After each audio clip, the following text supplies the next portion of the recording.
Hello dear, तो यहाँ पे हम आप सभी को स्वागत करता हूँ, वेलकम करता हूँ जितने भी फर्स्ट ईयर के डियर स्टूडेंट हैं सबको जो है आज हम लोग जो है साइकोलॉजी और सोशियोलॉजी का जो हमारा सब्जेक्ट है बिहेवियर साइंस उसमें स्वागत कर रहा हूँ। ठीक है, और आज का जो टॉपिक है वो है आपका सोसाइटी के ऊपर यानी समाज के ऊपर। देखिए, समाज से भी जो है लॉन्ग और शॉर्ट दोनों क्वेश्चन पूछ सकता है। अगर शॉर्ट में पूछेगा तो सीधा जो है पूछ देगा कि समाज का प्रकार लिखे या समाज का विशेषता लिखे। ठीक है, अगर लॉन्ग में पूछेगा तो पूछेगा कि right the meaning of society, मतलब सोसाइटी समाज का अर्थ लिखे, और उसके बाद जो है पूछेगा कि इसका टाइप्स लिखे और पूछेगा कि इसका लक्षण या विशेषता लिखे। ठीक है, तो ये तीनों क्वेश्चन पूछेगा तो लॉन्ग में जो है आपसे पूछ देगा, और पूछता भी है, पूछा भी गया है। तो चलिए जो है फिलहाल हम लोग यहाँ पे देखते हैं। ठीक है, चलिए तो समझिए पहले जो है समाज का अर्थ। ठीक है, और देखिए ये जो है आपका पार्ट आता है, ये आपका सोशियोलॉजी में समाज शास्त्र का पार्ट है, क्वेश्चन है। तो हम लोग को बिहेवियर साइंस में दो पार्ट पढ़ना है, साइकोलॉजी और सोशियोलॉजी। तो यहाँ पे ये सोशियोलॉजी का है, समाज शास्त्र का है। चलिए हम लोग देखते हैं। ठीक है, चलिए देखिएगा, right the meaning of society, society का मीनिंग लिखना है, अर्थ लिखना है। ठीक है, देखिए समाज का अर्थ, meaning of society, meaning of society का मतलब क्या होता है, देख लीजिए कि समाज में समाज शब्द का प्रयोग विशेष अर्थ में किया जाता है। देखिए समाज शास्त्र में जो समाज होता है ना, इसका जो प्रयोग है विशेष अर्थ में किया जाता है, विशेष अर्थ में, विशेष मीनिंग में किया जाता है। इसमें व्यक्तियों के मध्य पाए जाने वाले सामाजिक संबंधों के आधार पर निर्मित व्यवस्था को समाज कहा गया है। देखिए आप लोग सुने होइएगा कि एक जो सोशलिस्ट थे, उन्होंने बताया कि समाज जो है सामाजिक संबंधों का एक जाल है। ठीक है ना, आप लोग पढ़े होंगे, उन्होंने बताया कि समाज जो है सामाजिक संबंधों का एक जाल है। तो यहाँ पे बहुत लोग ये समझ लेते हैं कि जैसे आर्य समाज हो गया, उसके बाद विद्यार्थी का समाज हो गया, उसके बाद बहुत सारे समाज जो बोला जाता है ना, वो रियलिटी में समाज नहीं है। समाज उसका जो है अर्थ नहीं है। कोई भी समाज, चाहे आर्य समाज हो, चाहे वो ब्रह्म समाज हो, चाहे वो आपका हिंदू समाज हो, बौद्ध समाज हो, कोई भी समाज जो बोला जाता है ना, रियलिटी में वो समाज का कोई अर्थ नहीं है उससे। वो सिर्फ और सिर्फ अपने आप को जो है फलना समाज, चिल्ला समाज बोल रहा है, बट ऐसा है नहीं। रियलिटी क्या है, तो रियलिटी जो है ये समाज में पाए जाने वाले संबंधों को जो है, उसी व्यवस्था को जो है समाज कहा गया है। ठीक है ना, इसमें व्यक्तियों के मध्य, मतलब व्यक्तियों के बीच, समाज में व्यक्तियों के बीच जो है पाए जाने वाले सामाजिक संबंधों के आधार पर निर्मित व्यवस्था को समाज कहा गया है। समाज क्या है, समाज एक व्यवस्था है, समाज एक व्यवस्था है जिसमें व्यक्तियों के बीच में जो है संबंध स्थापित होता है, निर्मित होता है, और वही जो है क्या होता है, समाज का निर्माण करता है। लेकिन बहुत लोग क्या समझ लेते हैं कि ये हिंदू समाज है, मुस्लिम समाज है, बौद्ध समाज है, आर्य समाज है, ब्रह्म समाज है, अलग अलग समाज में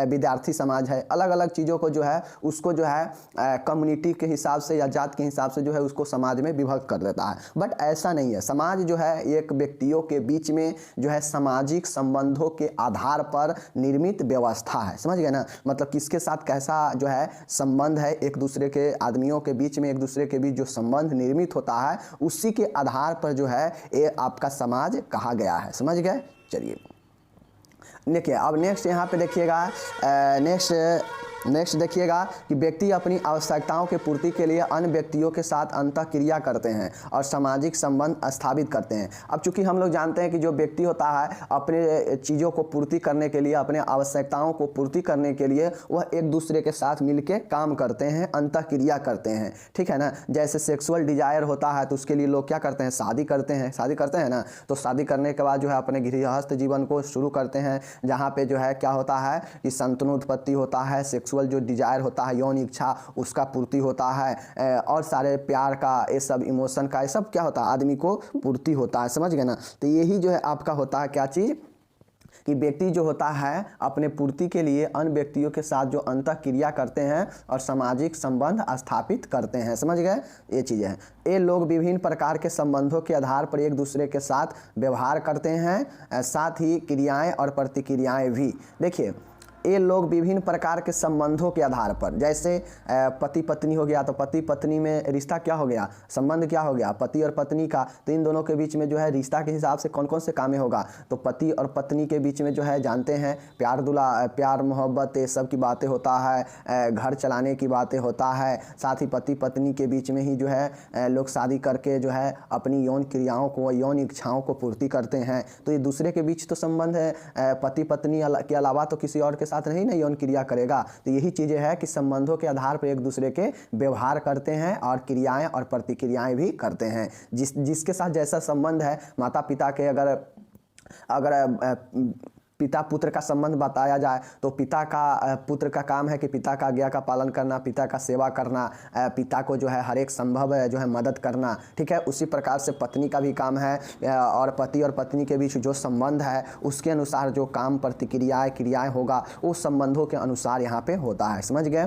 चलिए, ऐसी क्रियाओं के परिणाम स्वरूप उत्पन्न क्रियाओं को सामाजिक संबंध और इन सामाजिक संबंधों से बनने वाली संपूर्ण व्यवस्था को समाज कहा जाता है। तो देखिए, इन सारी चीज़ों क्रियाओं को, जैसे जो लोग होते हैं, समाज जो है क्या है, किसी विशेष संस्थान को या किसी विशेष समूह को जो है समाज जो है, यहाँ पे किसी व्यक्तियों के समूह को समाज नहीं कहा जाता। समाज वहाँ कहा जाता है जिसमें व्यक्ति अपने एक दूसरे के बीच में अपने संबंधों को अनुसार जो है क्या करते हैं, अपने संबंध जो है स्थापित करते हैं, अपने आवश्यकता के अनुसार अपने संबंध को स्थापित करते हैं और उसी अनुसार जो है वो अपने क्रिया करते हैं, प्रतिक्रिया करते हैं, ठीक है, वैसा व्यवहार करते हैं। किसके अनुसार? उस संबंध के अनुसार ही, विभिन्न संबंध के अनुसार विभिन्न तरीका के क्रिया प्रतिक्रिया और व्यवहार होता है। जैसे पति पत्नी के बीच जो हो सकता है वो माता पुत्र के बीच में नहीं हो सकता है या पिता पुत्र के बीच नहीं हो सकता है। तो यही चीज़ें सभी जो है अलग अलग जो है रिलेशन का संबंध जो है अलग अलग जो है उसका दायरा बांट दिया गया है, ठीक है। और यही जो है आपका क्या होता है, इसके इन सभी कामों के परिणाम स्वरूप जो संबंध होता है, जो सामाजिक संबंध है और जो सामाजिक संबंध बनाने वाली संपूर्ण व्यवस्था है, उसी को जो है हम लोग समाज कहते हैं। समझ गए। तो समाज एक प्रकार से एक दूसरे के बीच में संबंध को स्थापित करता है। समझ गए।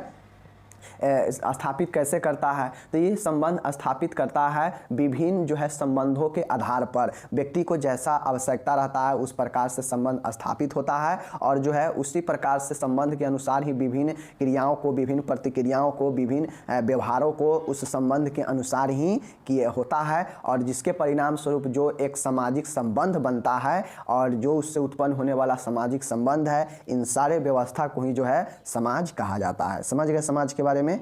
चलिए अब हम लोग चलते हैं। देखिए यहाँ पे और लिखा है कि समाज शास्त्र समाज को एक अत्यंत महत्वपूर्ण एवं प्राथमिक अवधारणा मानता है। देखिए जो सोशियोलॉजी है ना, तो ये सोशियोलॉजी जो है समाज शास्त्र जो है समाज को, सोसाइटी को एक महत्वपूर्ण एवं प्राथमिक अवधारणा मानता है। समझ गए। चलिए नेक्स्ट यहाँ पे देखिएगा कि समाज शास्त्र को ठीक प्रकार से समझने के लिए इसे भली भांति समझ लेना आवश्यक है। अगर कोई भी व्यक्ति सोशियोलॉजी को अगर जानना चाहता है तो सबसे पहले उसे जो है सोसाइटी यानी समाज को जरूर जानना पड़ेगा भली भांति। समझ गए। साधारण बोलचाल की भाषा में समाज शब्द का प्रयोग व्यक्तियों के समूह के लिए किया जाता है। देखिए साधारण बोलचाल में लोग जो है व्यक्तियों के समूह के लिए कह देता है कि हाँ ये समाज है, बट ऐसा होता नहीं है, ठीक है। ये साधारण बोलचाल में यूज आ जाता है। किसी भी संगठित या असंगठित समूह को समाज कह दिया जाता है। किसी भी जो है संगठित या असंगठित जो है संस्था होता है उसको जो है लोग जो है क्या बोलते हैं, समाज बोल देते हैं। जैसे में आर्य समाज, हिंदू समाज, जैन समाज, विद्यार्थी समाज आदि जो है इस प्रकार से जो है समाज कह दिया जाता है बोलचाल की भाषा में, बट रियलिटी में यह जो है समाज है नहीं, ठीक है। चलिए समाज क्या है देख लीजिए। यह समाज शब्द का साधारण अर्थ है जिसका प्रयोग विभिन्न लोगों ने अपने अपने ढंग से किया है। यह जो है समाज का बिल्कुल सिंपल ढंग है जो लोग अपने हिसाब से जो है इसको बोलचाल के भाषा में यूज करते आ गया है, इसीलिए जो है लोग अभी भी इसको बोलते हैं और ये जो है थोड़ा बहुत दिनों से चलते आ रहा है इसलिए आसान हो गया है बोलने में। तो इसलिए जो है आराम से आर्य समाज, हिंदू समाज, जैन समाज और विद्यार्थी समाज लोग बोल देता है, ठीक है। किंतु यह एक कथ्य है, सत्य नहीं है। यह जो है सिर्फ और सिर्फ वर्थ सेइंग है, सिर्फ और सिर्फ यह एक कहने के लायक है। यह कोई सत्यता इसमें नहीं है कि ये जो है आर्य और हिंदू और जैन और विद्यार्थी ये सब जो है एक समाज है, ठीक है। समाज ये सब नहीं होता है। समाज कोई व्यक्तियों या संगठित या असंगठित समूहों को जो है नहीं होता है। इससे जो है बोलचाल के भाषा में भले ही हम लोग कह देते हैं बट ऐसा नहीं है, सत्य इसका नहीं है, ठीक है।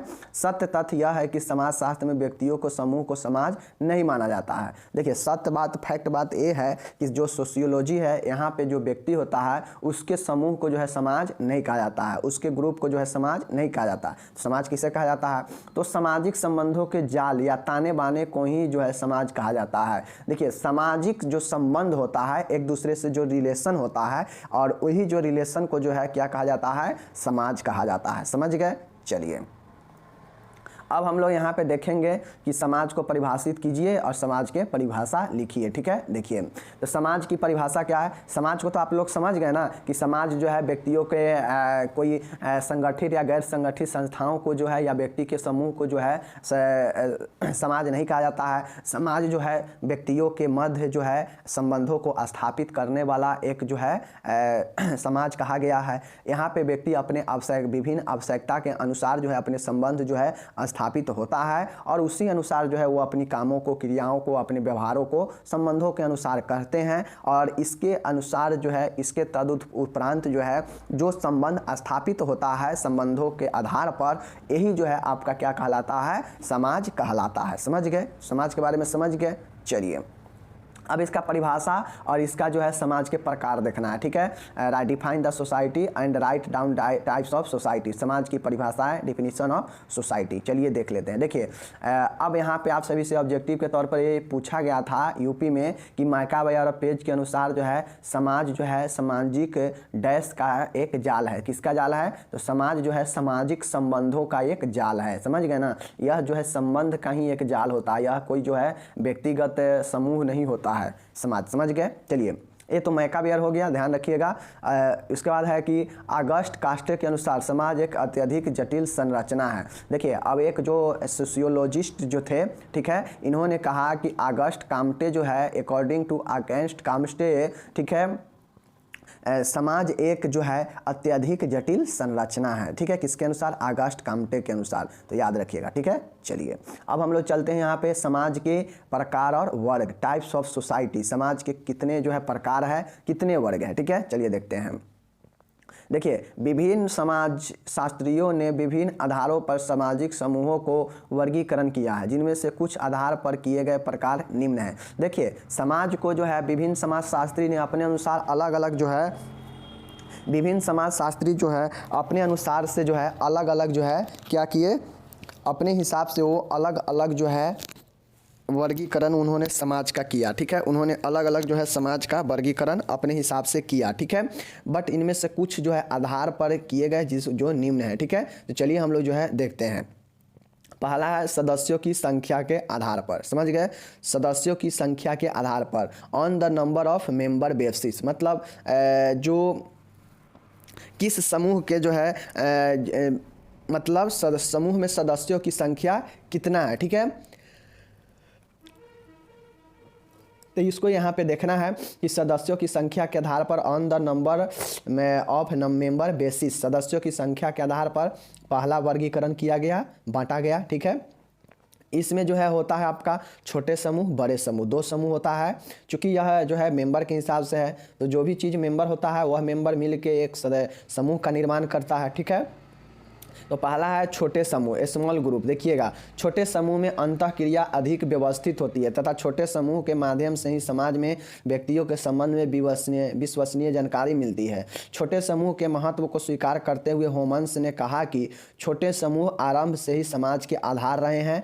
छोटे समूह में सदस्यों की संख्या कम होती है, जैसे परिवार, गाँव। समझ गए? देखिए अब इन्होंने बताया, इन्होंने पहला जो है सदस्यों के संख्या के आधार पर, पहला है छोटे संख्या। ठीक है, यानी स्मॉल ग्रुप। अब स्मॉल ग्रुप आप लोग जानते हैं, कोई चीज़ अगर परिवार में 4 फैमिली है, किसी परिवार में 10 फैमिली है, तो ज़्यादा जो अच्छा से फैमिली किसका चलेगा? इसका चलेगा, क्योंकि इसमें जो है संतुलित होगा, सब चीज़ जो है संगठित होगा। इसमें जो व्यक्तियों के बीच में जो अंतःक्रिया होगा वह जो है क्या होगा? अच्छा से होगा, एक दूसरे के काम जो है मिलकर अच्छे से कर पाएगा। बट जहाँ अगर 10 मेंबर का एक फैमिली है, तो ये 10 मेंबर का एक फैमिली है, तो यहाँ पे जो है बहुत सारे कठिनाइयाँ आएगा निर्णय लेने में, काम करने में, तो ये चीज़ें होता है, समझ गए। संबंध को विश्वसनीय बनाने में तो इसमें प्रॉब्लम आएगा, ठीक है। इसमें विश्वसनीय नहीं होगा, इसमें विश्वसनीय बहुत ज़्यादा होता है, सीक्रेट इसमें आदमी रहता है क्योंकि यह छोटा है, बात ज़्यादा दूर तक नहीं जाएगा और जो संबंध है एक दूसरे के बीच में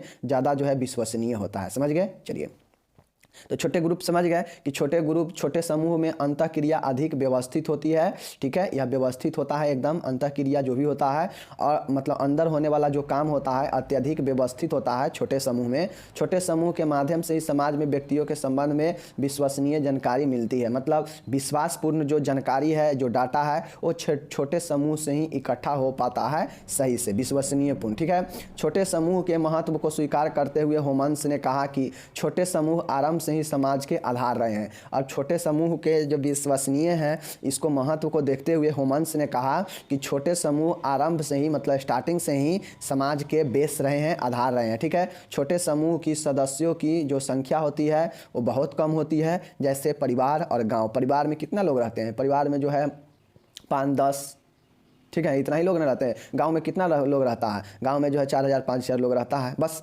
क्योंकि आप लोग जानते हैं कि गांव में भी एक दूसरे से लोग जो है संबंध बना के रखते हैं, अपने फैमिली में भी एक दूसरे से संबंध बना के रखते हैं। तो यही जो होता है आपका समाज होता है, समझ गए। तो छोटा समाज समझ गए, जहाँ पे संख्या कम होता है, जहाँ पे विश्वसनीय जो है संबंध स्थापित हो पाता है, यह एक व्यवस्थित जो है ढंग, यहाँ पे जो चीज़ें हैं व्यवस्थित चीज़ें हो पाता है छोटे समूह, ठीक है।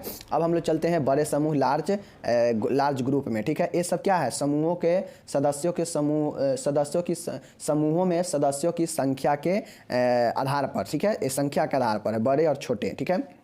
बड़े ग्रुप देखते हैं। बड़े सामाजिक समूहों में अंतःक्रिया छोटे समूहों की तुलना में कम पाई जाती है।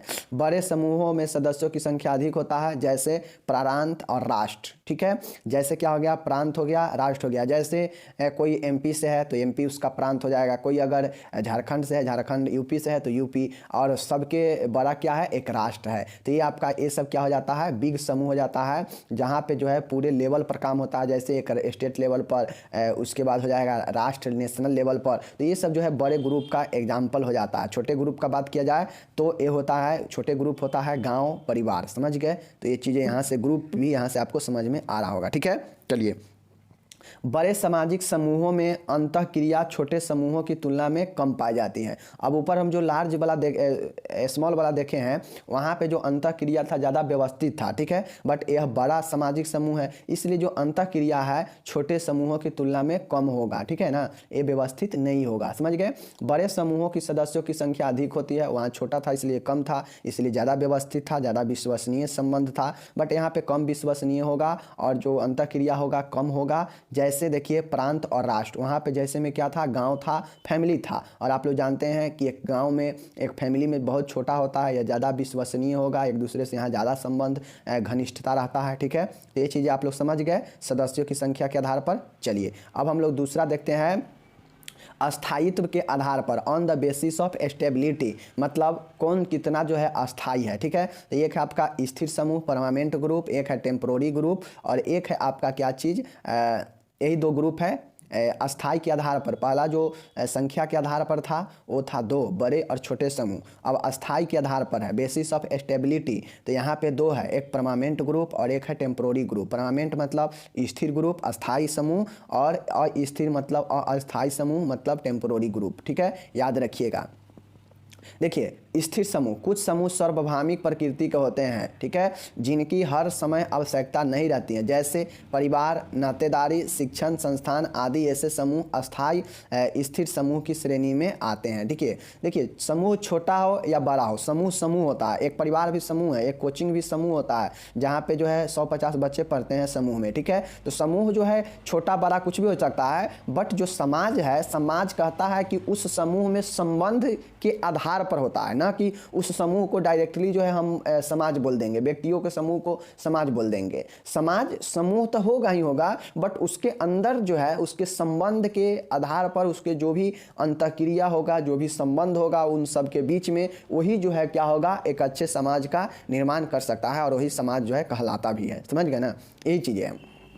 तो अस्थाई के आधार पर दो प्रकार के हैं, परमानेंट ग्रुप और टेम्पोररी ग्रुप। परमानेंट जो ग्रुप होता है यह जो है सार्वभौमिक होता है। ये कुछ समूह सार्वभौमिक प्रकृति के होते हैं। सार्वभौमिक मतलब जो है यह जो है सभी जगह पाया जा सकता है, ठीक है, जिनकी हर समय आवश्यकता नहीं रहती है, जिनकी जो है हर समय आवश्यकता नहीं रहती है, जैसे परिवार, नातेदारी, शिक्षण संस्थान आदि। जैसे नातेदारी है तो हमेशा आपके साथ थोड़ी ना रह जाएगा। उसके बाद है शिक्षण संस्थान। शिक्षण संस्थान में व्यक्ति हमेशा वही शिक्षण संस्थान पर थोड़ी ना रहता है। अब चूंकि देखते होइएगा शिक्षण संस्थान में भी जो है अंतःक्रिया होता है, पढ़ने लिखने का काम होता है, समझ गए ना। उसी प्रकार से नातेदारी, अब लोग जो है अपना रिलेशन जो करता है तो यहाँ भी जो है काम होता है एक दूसरे से अपना दुख दर्द शेयर करना, काम करना, आगे चीज़ों का बढ़ाना, ठीक है ना। परिवार, परिवार में भी जो है काम होता है, सबका अपना अपना काम है, बेटा पुत्र स्त्री सबका अलग अलग काम है। तो यही जो है ये समूह अस्थाई स्थिर समूह होते हैं किस श्रेणी में आते हैं। क्यों आते हैं? ये सार्वभौमिक जो है प्रकृति के होते हैं, जिनकी हर समय कोई आवश्यकता नहीं रहता है, जैसे जो है परिवार, नातेदारी, शिक्षण संस्थान। ऐसे समूह जो है अस्थाई और स्थिर श्रेणी में आते हैं, ठीक है। देखिए मैं बार बार बताता हूँ कि कोई भी टाइप वाला क्वेश्चन आए पहले उसको आप अपने दिमाग में डालिए, ठीक है। दिमाग में अगर आप डाल लेंगे तो जो है जैसे संख्या के समूहों के संख्या के आधार पर था, ठीक है, उसके बाद अस्थायित्व के आधार पर आएगा, उसके बाद और कुछ बेसिस आएगा। तो ये सब याद रखिएगा ना, किस बेसिस में किस आधार पर कौन कौन से है, तो ये सब जो है आप एग्जाम में लिख पाएंगे अच्छे से, ठीक है। अब स्थिर समूह और अस्थिर समूह आप तो खुद से लिख सकते हैं। चलिए ये हो गया, ठीक है। अब देखिए स्थिर अस्थिर समूह टेम्पोररी ग्रुप, कुछ समूह अस्थाई अस्थिर प्रकृति के होते हैं जो बहुत कम समय के लिए बनते हैं, जैसे भीड़, श्रोता आदि, ये अस्थिर श्रेणी में आते हैं। जैसे कहीं कोई कार्यक्रम होता रहता है तो मुश्किल से वो 5 घंटा या 6 घंटा के लिए जो है क्या होता है, कार्यक्रम होता है, उसमें जो श्रोता सब जाते हैं वो जो है आपका अस्थिर समूह का निर्माण करते हैं, ठीक है। उसके बाद होता है जैसे भीड़, जैसे क्राउड, बहुत सारा क्राउड होता है, कोई चीज़ जो है जहाँ पे कोई आदमी सब जुटता है तो वो क्राउड कहते हैं। तो वो जो भीड़ है टेम्पोररी होता है, कुछ समय के लिए होता है, कुछ समय में ही वो संबंध को अपना बनाता है, ठीक है, फिर उसके बाद चला जाता है। जैसे कोई सिंगर आता है, सिंगर क्यों आता है, अपने जो श्रोता है, जो उसके दर्शक है, उससे जो है अपने संबंध को अच्छे करने के लिए आता है, एक दूसरे को सुनने और सुनाने के लिए आता है, समझ गए।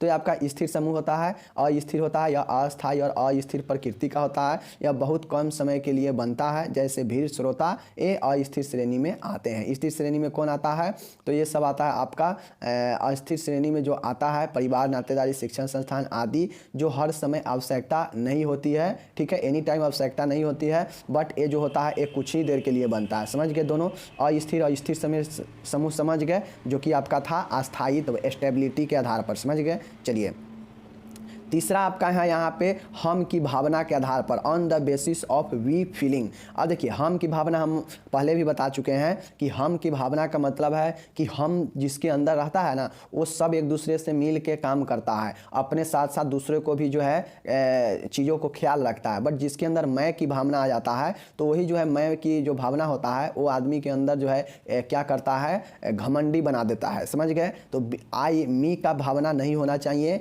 वी का भावना होना चाहिए, समझ गए। ये चीज़ है। बी में जो है हम सबकी बात हो जाता है, लेकिन मी में सिर्फ और सिर्फ मेरे की बात होता है, ये चीज़ समझ गए। तो हम की भावना के आधार पर चलिए हम लोग देखते हैं, ठीक है।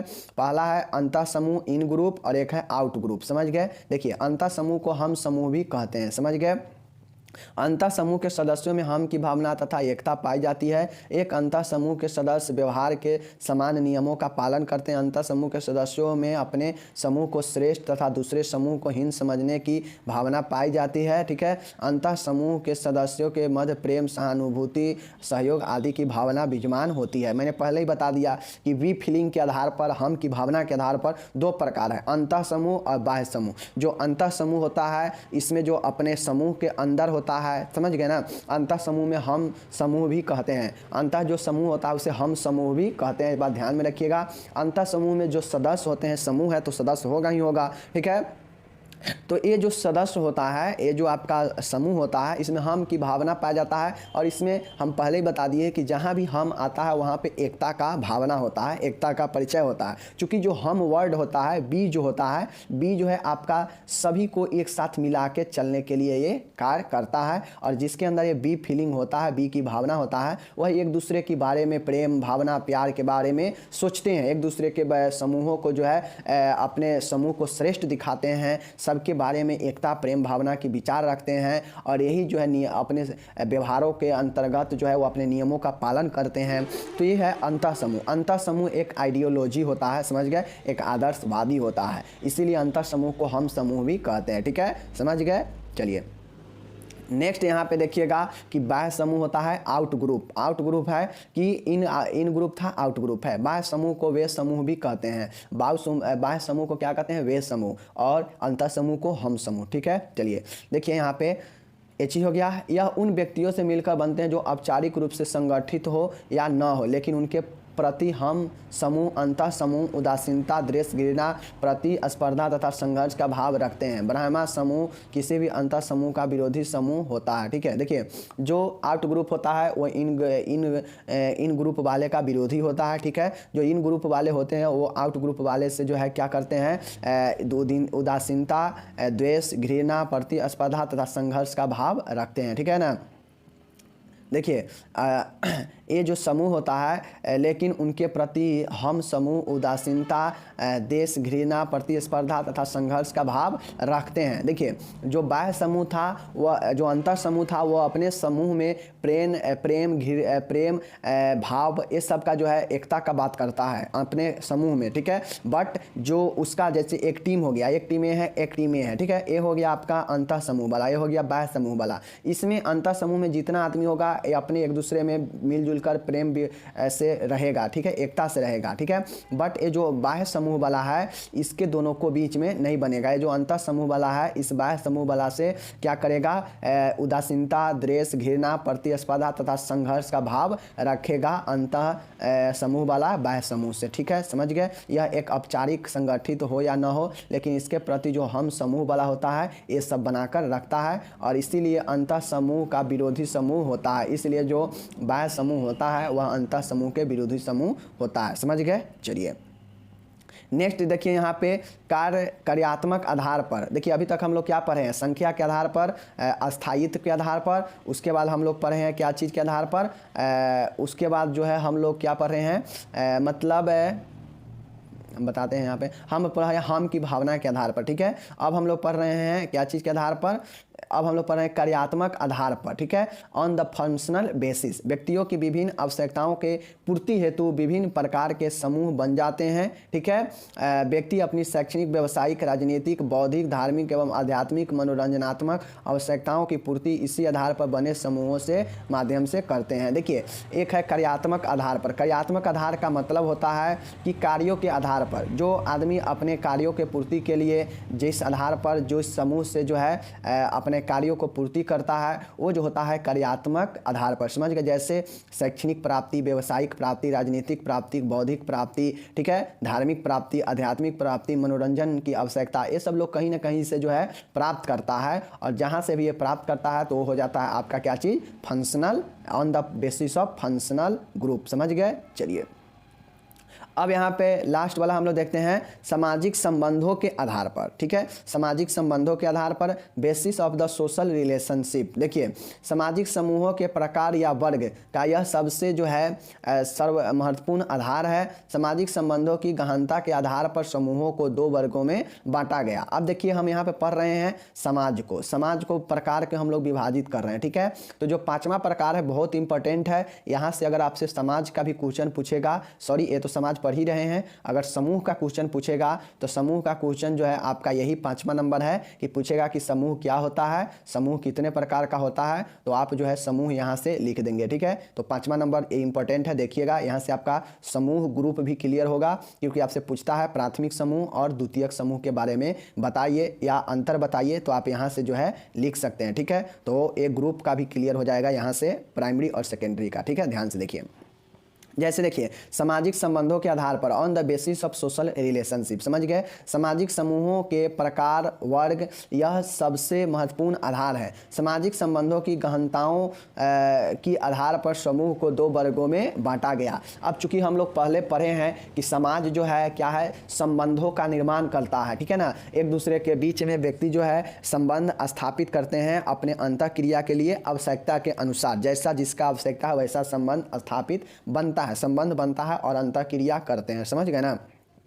अब चूंकि जो संबंध स्थापित होता है तो इसके गहनता को जो है समझने के लिए, सामाजिक जो संबंध स्थापित हुआ है इसको अच्छे से समझने के लिए समूह को दो भागों में बांट दिया गया। ठीक है, जैसे देखिए सामाजिक समूहों के प्रकार और वर्ग। ठीक है, सामाजिक समूहों को जो प्रकार है, वर्ग है का यह सबसे महत्वपूर्ण आधार है। जो सामाजिक हम लोग जो ये पांचवा देख रहे हैं ना, सामाजिक संबंधों के आधार पर, तो यह जो है सामाजिक समूहों का यह एक जो है सबसे बड़ा महत्वपूर्ण आधार है। ठीक है ना, सामाजिक संबंधों के गहनताओं के आधार पर समूह को दो वर्गों में विभाजित किया गया है। जो हम लोग सामाजिक संबंधों के आधार पर देख रहे हैं ना, तो इसको जो है दो भागों में बांटा गया है। ठीक है, कौन कौन सा है देख लीजिए। पहला है प्राथमिक समूह, यानी इसको अनौपचारिक समूह कहते हैं, प्राइमरी ग्रुप या इनफॉर्मल ग्रुप। ठीक है, दूसरा है आपका कि द्वितीयक समूह या औपचारिक समूह, इसे सेकेंडरी या फॉर्मल ग्रुप कहते हैं। समझ गए। देखिए यहाँ पे प्राथमिक समूह क्या है। उस समूह को प्राथमिक समूह कहा जाता है जिसके सदस्यों में आमने सामने के संबंध पाए जाते हैं। ठीक है, अर्थात सदस्य प्रत्यक्ष रूप से एक दूसरे के संपर्क में रहते हैं। ठीक है, देखिए प्राथमिक समूह वे समूह होता है जिसमें जो है एक दूसरे से डायरेक्टली जो है संबंध होता है। समझ गए, प्रत्यक्ष रूप से आमने सामने के संबंध पाए जाते हैं, अर्थात जो भी समूह, उस समूह में जो भी सदस्य होगा एक दूसरे से डायरेक्टली कांटेक्ट होता है, एक दूसरे से डायरेक्टली संपर्क में आते हैं। समझ गए, जैसे एक परिवार में 5 है, माता है, पिता है, ठीक है, पुत्र है, पुत्री है, दादा है, दादी है, तो ये क्या हो गया आपका, ये हो गया आपका परिवार जो है, ये एक आपका प्राथमिक समूह होता है। समझ गए ना। तो इसमें क्योंकि इसमें डायरेक्टली समूह होता है, जो भी सदस्य होते हैं उनके आमने सामने डायरेक्टली संबंध पाया जाता है। समझ गए। चलिए, ये आपका हो गया प्राथमिक या अनौपचारिक इनफॉर्मल ग्रुप। समझ गए। चलिए नेक्स्ट देखते हैं द्वितीयक समूह या औपचारिक समूह। ठीक है, क्या चीज़, द्वितीयक समूह या औपचारिक समूह। ध्यान रखिएगा, उस समूह को द्वितीयक समूह कहते हैं जिसके निर्माण के लिए आमने सामने के संबंध तथा घनिष्ठता की कोई आवश्यकता नहीं पड़ती है। द्वितीयक समूहों में उन गुणों का अभाव पाया जाता है जो प्राथमिक समूह में पाए जाते हैं। ठीक है, दूसरे शब्दों में इसे यूँ कह सकते हैं कि द्वितीयक समूह में जो कुछ भी है वह प्राथमिक समूह में नहीं है। ठीक है, देखिए मैं यहाँ पे ये बताऊँ कि जो द्वितीयक समूह है ये जो होता है इसके निर्माण में जो है आमने सामने का या घनिष्ठता का कोई आवश्यकता नहीं होता है। जिस प्रकार से हम लोग प्राथमिक समूह देखे हैं जिसमें आमने सामने का जो है सदस्य एक दूसरे से घनिष्ठ संबंध होता है और वो जो है प्राथमिक समूह के अंतर्गत आता है। लेकिन जो द्वितीयक समूह होता है इसमें ये जरूरी नहीं है, ये आवश्यकता नहीं है कि जो सदस्य हो एक दूसरे से घनिष्ठता संबंध ही हो, एक दूसरे से डायरेक्टली संबंध में ही हो। समझ गए ना। तो ऐसा नहीं है। द्वितीयक समूह जो है उन गुणों का अभाव पाया जाता है जो प्राथमिक समूह में पाए जाते हैं। जो प्राथमिक समूह में होता है वो द्वितीयक समूह में नहीं होता है, और जो द्वितीयक समूह में होता है वो प्राथमिक समूह में नहीं होता है। समझ गए कि प्राइमरी और सेकेंडरी ग्रुप को, फॉर्मल इनफॉर्मल के बारे में समझ गए। चलिए अब जैसे इसका जो एग्जाम्पल की बात किया जाए तो ये हो जाएगा आपका फैमिली, परिवार हो जाएगा। ठीक है, उसके बाद बात किया जाए तो ये हो जाएगा आपका राष्ट्र हो जाएगा, नेशनल हो जाएगा, जहाँ पे जो है राष्ट्रव्यापी। अब अगर आप संपूर्ण राष्ट्र में तो सबसे डायरेक्टली आपका संबंध नहीं रहेगा, तो यही चीज़ें हैं। तो आप लोग समझ गए। चलिए तो देखिए अब यहाँ पे जो है बात किया जाएगा लक्षण का, इसके विशेषता का। सबसे पहली चीज़ है लक्षण और विशेषता। आज हम लोग नहीं देखेंगे समाज का विशेषता जो है हम लोग कभी और देखेंगे, वीडियो बड़ा हो गया है इसलिए हम लोग स्टॉप करते हैं। तो आज जो है हम लोग देखें समाज और इसके प्रकार को। ठीक है, अगले दिन जो है जब हम आएंगे तो इसके जो है हम लोग विशेषता को देख लेंगे और जो एक क्वेश्चन होगा वहाँ पे ऐड कर लेंगे। ठीक है, तो आप लोग जो है पढ़िए। समझ गए। चलिए बाकी मैं बता देता हूँ कि आपको क्या याद रखना है। ठीक है, तो देखिए मैं आपको बताता हूँ यहाँ पे जो मैं पढ़ा हूँ, यहाँ पे आप सभी को बीच में मैंने क्या पढ़ा कि इसको जो है सबसे पहले याद रखिए कि जो समाज है इसको 5 वर्गों में विभाजित किया गया। ठीक है, प्रकार पूछेगा तो 5 वर्गों में विभाजित किया गया। पहला वर्ग था समूहों के संख्या के आधार पर। ठीक है, दूसरा जो था वो आपका क्या था, अस्थायित्व के आधार पर, मतलब टेम्पोररी और परमानेंट। ठीक है, तीसरा जो आपका था वो था आपका क्या चीज़, सामाजिक संबंधों के आधार पर, सामाजिक संबंधों के आधार पर। तो संबंधों के आधार पर तो 5वां ही न था जो कि प्राथमिक और द्वितीयक था, तो ये 3 हो गया। चौथा जो आपका था वो क्या था आपका हो गया समाज संख्या, स्थायित्व, संबंध, और उसके बाद आपका क्या है संबंध हो गया। उसके बाद देखिए हम लोग यहाँ पे देखते हैं अब यहाँ पे देखिए लेते हैं क्या क्या चीज़ था, थोड़ा यहाँ पे मैं आपको बता देता हूँ, ठीक है। हाँ, कार्यों के आधार पर, एक है कार्यों के आधार पर और एक है आपका हम की भावना के आधार पर, समझ गए। तो हम लोग क्या यहाँ पे देख लिए, तो हम लोग क्या देख लिए हैं, आप लोग देखिए संख्याओं के आधार पर, उसके बाद हम लोग देखे हैं कि कार्यात्मक आधार कार्यों के आधार पर, उसके बाद सामाजिक संबंधों के आधार पर, हम की भावना के आधार पर, और पाँचवा जो है आपका है क्या चीज़, आकार के आधार पर, आकार के आधार पर, ठीक है। मतलब जो है बड़े और छोटे, 5 हो गया, समझ गए। तो याद रखिएगा पाँचों। बाकी मिलते हैं अगले वीडियो में, PDF डिस्क्रिप्शन से मिल जाएगा। धन्यवाद, टेक केयर, बाय बाय।